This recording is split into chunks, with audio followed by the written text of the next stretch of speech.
ஓம் தத்புருஷாய வித்மஹே மகாதேவாய தீமஹி தன்னோ ருத்ர பிரசோதயாத். அனைவரையும் சமமாக கருதும் துலாம் ராசி அன்பர்களே, இதுவரை களத்திர ஸ்தானமான 7ஆம் ராசியில் இருந்து வந்த குரு பகவான் சித்திரை மாதம் 18ஆம் நாள் முதல் அஷ்டமஸ்தானமான 8ஆம் வீட்டில் சஞ்சாரம் செய்ய இருக்கின்றார்.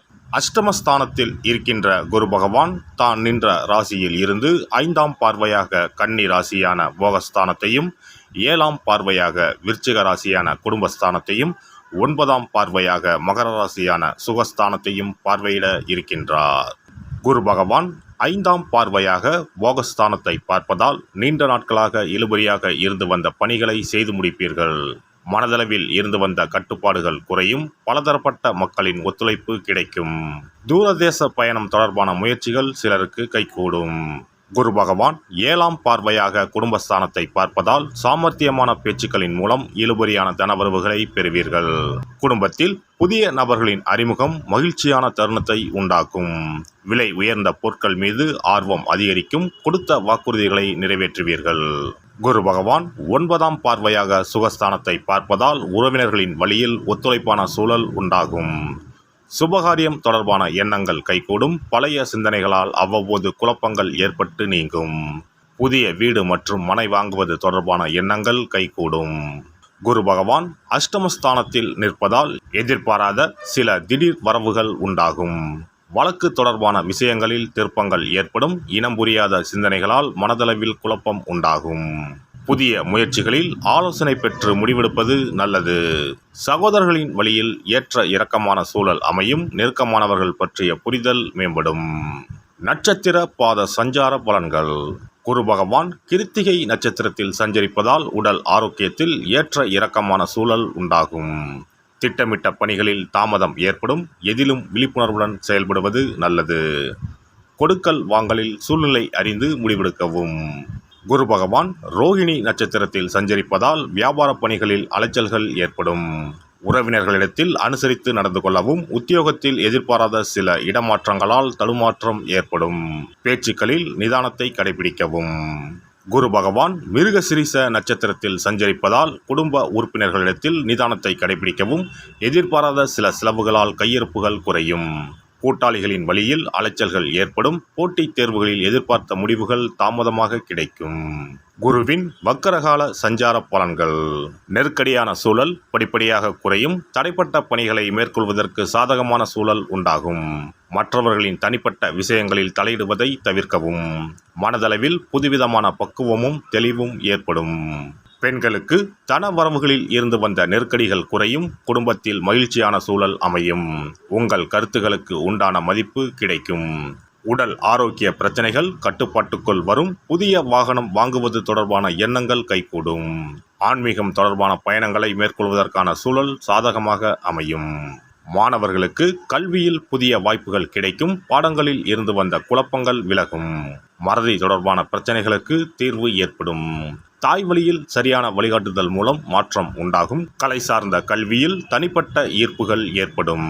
உத்தியோகஸ்தர்களுக்கு உத்தியோகத்தில் ஒருவிதமான ஆர்வமின்மை உண்டாகும். சில பணிகளில் மற்றவர்களை நம்பியிருக்காமல் நீங்களே முடிப்பது நல்லது. சில விஷயங்களில் அனுபவ அறிவை பயன்படுத்துவது மேன்மையை உண்டாக்கும். உடன் இருப்பவர்களின் ஒத்துழைப்பு குறைவாகவே கிடைக்கும். மற்றவர்களின் செயல்பாடுகளால் மனதில் ஒருவிதமான குழப்பமும் தடுமாற்றமும் ஏற்படும். வியாபாரிகளை பொறுத்தவரை வியாபார பணிகளில் முயற்சிக்கேற்ப முன்னேற்றம் உண்டாகும். உடன் பிறந்தவர்கள் ஆதரவாக இருப்பார்கள். தகவல் தொடர்பு சாதனங்களின் மூலம் ஆதாயம் அடைவீர்கள். சில நுட்பமான விஷயங்களை புரிந்து கொள்வீர்கள். கூட்டாளிகளின் வழியில் ஆதரவுகள் மேம்படும். வியாபார அபிவிருத்திக்கான உதவிகள் சிலருக்கு சாதகமாக அமையும். கலை சார்ந்த துறைகளில் இருப்பவர்களுக்கு தனவரவுகளில் இருந்து வந்த தாமதங்கள் குறையும். பேச்சு வன்மையால் காரிய அனுகூலம் உண்டாகும். பயணங்களின் மூலம் எதிர்பார்ப்புகள் நிறைவேறும். வித்தியாசமான செயல்பாடுகளின் மூலம் பலரின் கவனத்தை ஈர்ப்பீர்கள். அரசியல்வாதிகளுக்கு திறமைகளை வெளிப்படுத்த வாய்ப்புகள் கிடைக்கும். போட்டிகளை சாமர்த்தியமாக வெற்றி கொள்வீர்கள். உடன் இருப்பவர்களின் எண்ணங்களை புரிந்து கொண்டு அதற்கு தகுந்த விதத்தில் சூழ்நிலைகளை உருவாக்கி கொள்வீர்கள். நண்பர்களின் வழியில் அனுகூலமான வாய்ப்புகள் ஏற்படும். இந்த குரு பெயர்ச்சியால் பேச்சுக்களின் மூலம் உறவினர்களின் ஒத்துழைப்பையும் புதிய அனுபவ அறிவால் முன்னேறுவதற்கான வாய்ப்புகளையும் உருவாக்குவீர்கள். உடன் பிறப்புகளிடம் விட்டு கொடுத்து செல்வதும் விவேகமான அணுகுமுறைகளை மேற்கொள்வதும் நல்ல மாற்றத்தை ஏற்படுத்தும். வெள்ளிக்கிழமை தோறும் ஐயனாரை வழிபாடு செய்து வர நெருக்கடியாக இருந்து வந்த சில பிரச்சனைகள் விலகும். இனி குரு பகவானின் அருளை பெறுவதற்கு வியாழக்கிழமையில் எப்படி விரதம் இருக்க வேண்டும் என்பதனை பற்றி காண்போம்.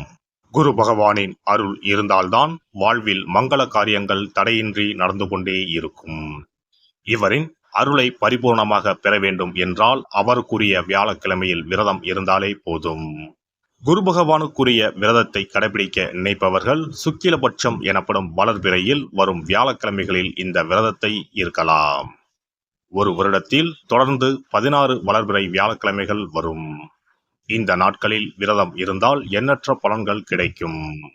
3 ஆண்டு காலம் இந்த விரதத்தை கடைபிடித்தால் குரு பகவானின் பூரண அருள் வாழ்நாள் முழுவதும் கிடைக்கும். வியாழக்கிழமை விரதம் இருக்கும் முறை. வியாழக்கிழமை அன்று அதிகாலையில் எழுந்து குளித்து மஞ்சள் நிற ஆடை அணிந்து உறுதியாக விரதம் இருக்க வேண்டும். அருகில் உள்ள கோவிலின் நவகிரக சன்னதிக்கு சென்று குரு பகவானுக்கு சந்தனம், மஞ்சள் போன்றவற்றை கொண்டு அபிஷேகம் செய்ய வேண்டும்.